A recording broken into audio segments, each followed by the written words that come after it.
Ashamaa akkam jirtu kabajamoo dhaggeeffattoota keenya. Kun qophii Finfinnee Maltiimiidiyaa irraa yeroo odeeffannoo isinii qoodnu irratti argamna. Odeessaa irraa waliin Anaagaa Jimaati. Mataawwan oduu warraa keessaa hojjettoonni immigireeshinii Itoophiyaa 42 malaammaltummaatiin yakkamuun to'annoo jala oolu, addi bilisummaa Oromoo caasaalee mootummaa ajjechaa jumlaa raawwachuu isaaniin himachuu fi dhimma waraana Israa'elii fi Hamaasitti jiran irraas waan qixeeffanne qabna. Haga dhumaatti nu caqasaa jechaa kallattumaan gara sanatti waliin dabarra. Hojjettoonni immigireeshinii 42 malaammaltummaatiin yakkaman to'annoo jala oolanii.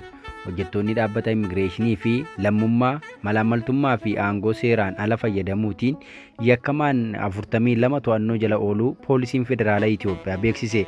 Qorannoo fi hordoffii koreen waloo hojjettoota tajaajila nagaa fi odeeffannoo biyyoolessaa poolisii federaalaa Itoophiyaa bulchiinsa nageenya hidhaa odeeffannoo fi tajaajila immigireeshinii lammummaatii fi keessatti hammate taasise akka agarsiisutti hojjettoonni yakkaman kunneen itti gaafatamummaa itti kenname cinaatti dhiisuun tajaajila paaspoortii kennuuf gatii guddaa gaafataniiru jechuun yakka malaammaltummaatiin shakkamuu ibsi poolisii federaalaa onkoloolessa 18 bara 2023 bahe addeesseera. Hojjettoonni dhaabbatichaa magaalaa Finfinnee fi naannolee Oromiyaa, Amaaraa, Sidaamaa, Somaalee fi Benishaangul Gumuz keessatti argaman 42 ta'an to'atamuu ibsichi addeesseera. Itti aanaa tajaajila immigireeshinii fi lammummaa obbo Taamiruu Gimbatoo Awwaalsoo dabalatee Zamduukun Tageetaachoo, Kadir Said Surur, Aschaaloo Azaazoo, Abdullahi Ali Mohammad, Teewodiroos Boggaala, Geetinet Ayyalaa, Jamaal Gadaa, Mulaat Dastaa, Jilaaloo Bidiruu, Gannat Hayilamaariyaam, Daggafaa Beekumaa, Wandifiraa Shimallisii fi kanneen biroo to'annoo jala ooluu ifoomseera. Yakkamtoonni kunneen yakkoota namoota lammummaa Itoophiyaa hin qabnee fi yakkamtoota akka hin geejjibne sanadni isaanii uggurameef paaspoortii fi viizaa sobaa baasanii gurguraniiru jedhe. Kana malees hojjettoonni biiroo dhimma hojjettootaa fi hawaasummaatii filamanii waan ergaman fakkeessanii hojjettoota gara biyyoota Arabaa erganiiru.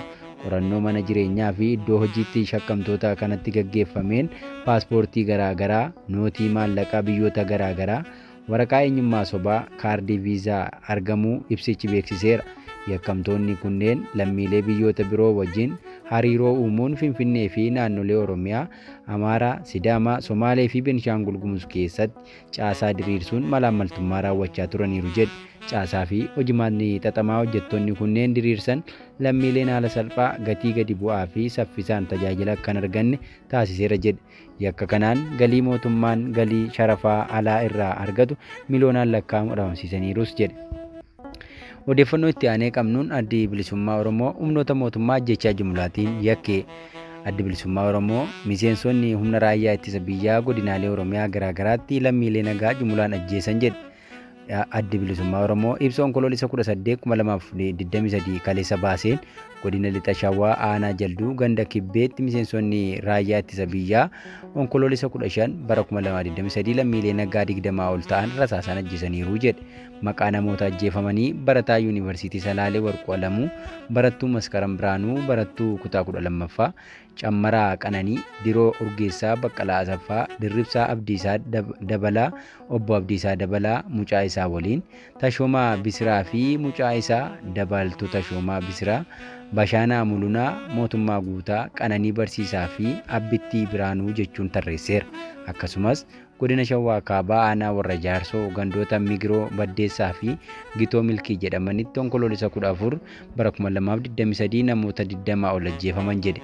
Keessaa Gabayyoo Gammachuu, Shuree Abtaamuu ijoollee ishee 4 waliin, Irranaa Yaayyaa ijoollee isaa 2 waliin, Damisee Shagguu kanneen ajjeefamanidha jechuun dargaggoonni biroo 12 reebamuu eereera. Kana malees kibba ba'aa Oromiyaa godina Arsii Lixaa aanaa Adaabbaa ganda Aqoo Kaarraa iddoo addaa Baalloo Gadabaatti miseensonni raayyaa ittisa biyyaa onkoloolessa 17 bara 2023 manneen jiraattota 8 ibiddaan barbadeessuu fi uummatas jumulaan hidhaniiru jedhe. Maqaa namoota manni isaanii gubateera jedhes tarreesseera.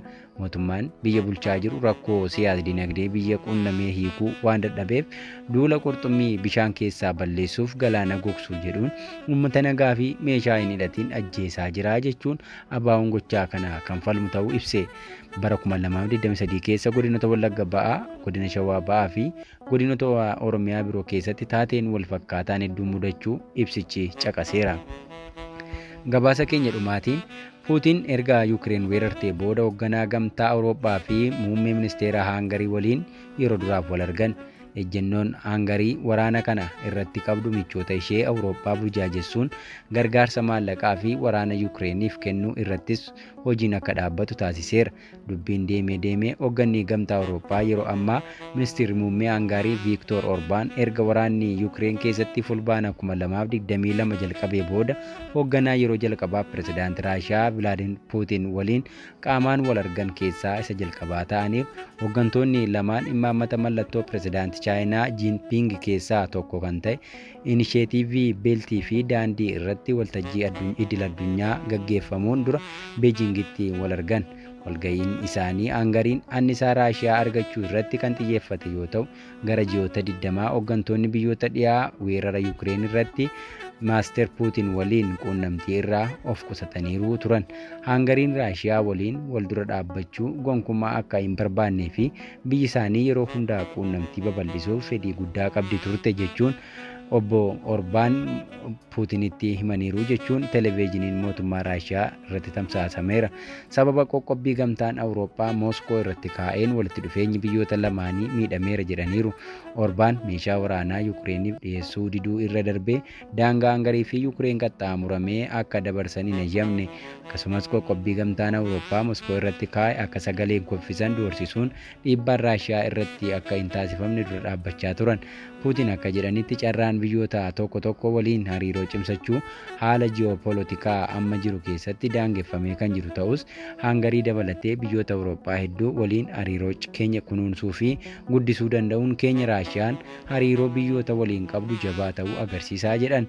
Budaapestaa caamsaa irraa eegalee paakeejii gargaarsa waraanaa gamtaa Awurooppaa gara Kiiviitti geessu kan yuuroo miliyoona 500 ta'u uggurtee jirti. Haala biyyoonni dhiyaa Raashiyaa itti ilaalan irrattis irra deddeebiin kan qeeqan Orbaan biyyi isaanii Moskoo waliin hariiroo qabaachuuf fedhii guddaa qabaachuu ishee sababni ibsaniif Haangariin gaazii uumamaa, boba'aa fi boba'aa niwukilaraa irratti hirkattummaa guddaa waan qabduuf akka ta'e Shirstar.com gabaaseera. Oduun lola Israa'elii fi Hamaasiin wal qabateen muummichi ministeeraa Israa'el Benjaamin Netanyaahuu fi pirezidaantiin Emireet Sheek Mohammed bin Zayed Al Nahyan erga dhuma torbee darbee aleellaa Hamaas Israa'el irratti raawwateen booda yeroo jalqabaaf bilbilaan akka dubbatan waajjira ministeera muummee isaanii dheengadda beeksiseera.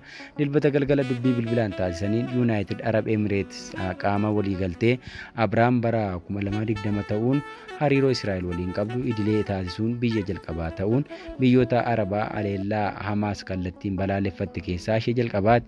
Hooggantoonni lamaan aleellaa ajjechaa yoo xiqqaate lammiileen Israa'el 400,000 ajjeesuu fi namoota 3,500 ol madeesse hordofuun haala naannoo irratti kan mari'atan yoo ta'u mootummaan lamaan walquunnamtii akka qabaatan Newsmax gabaaseera.